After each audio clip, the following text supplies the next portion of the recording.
Bonjour les quatrièmes et bienvenue sur Matez-vous au travail. Je vous retrouve pour cette troisième semaine de confinement. Nous sommes toujours sur la séquence pyramide et cône.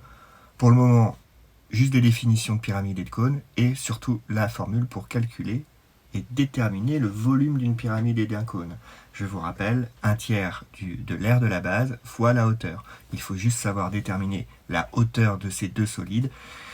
Vous avez qu'à regarder à nouveau la trace écrite que j'espère vous avez laissée sur votre cahier. C'est la droite qui part du sommet du cône ou de la pyramide et qui est projetée de façon perpendiculaire sur la base. Vous n'avez plus qu'à regarder les dessins qui sont dans le contenu du cours de la semaine dernière. Vous aviez des exercices à faire, la correction était déjà notée sur le contenu du cours de Pronote. Pour aujourd'hui, une petite séance de TD classique, et la prochaine fois, en séance numéro 4, vous aurez un défi. Vous aurez un défi à me rendre, donc je pourrai le récupérer sur Pronote, mais aussi par mail. Mais je vous expliquerai ça sur la vidéo qui arrivera demain, et ce défi sera à faire demain ou mercredi, et à me rendre pour jeudi. Je vous donnerai ça précisément demain. Aujourd'hui, pas grand chose à faire pour la journée, toujours des applications directes du calcul de volume et surtout ne pas oublier les histoires de conversion. Pour faire une petite révision de conversion, je vais vous mettre une série sur Pronote. Alors je sais qu'il y a des personnes qui ont des difficultés à ouvrir les séries. Alors soit vous avez PowerPoint ou soit vous avez LibreOffice. Logiquement, il faut télécharger la série sur l'ordinateur et l'ouvrir avec le logiciel de diaporama que vous avez chez vous. Avec Adobe Reader, ça fonctionne aussi normalement avec Acrobat Reader.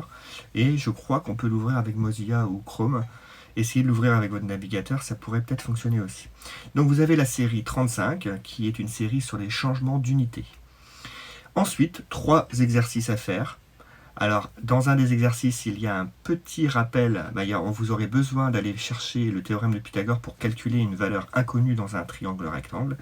Donc, je vous donne les 3 exercices à faire que vous retrouverez sur Pronote. L'exercice 23, page 153. L'exercice 33, page 145.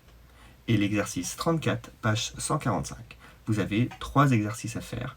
La correction des exercices sont toujours sur Pronote, je vous conseille vivement de les faire avant, d'y avoir réfléchi, et j'aimerais qu'à chaque fois, il y ait la trace écrite précise de la correction sur votre cahier.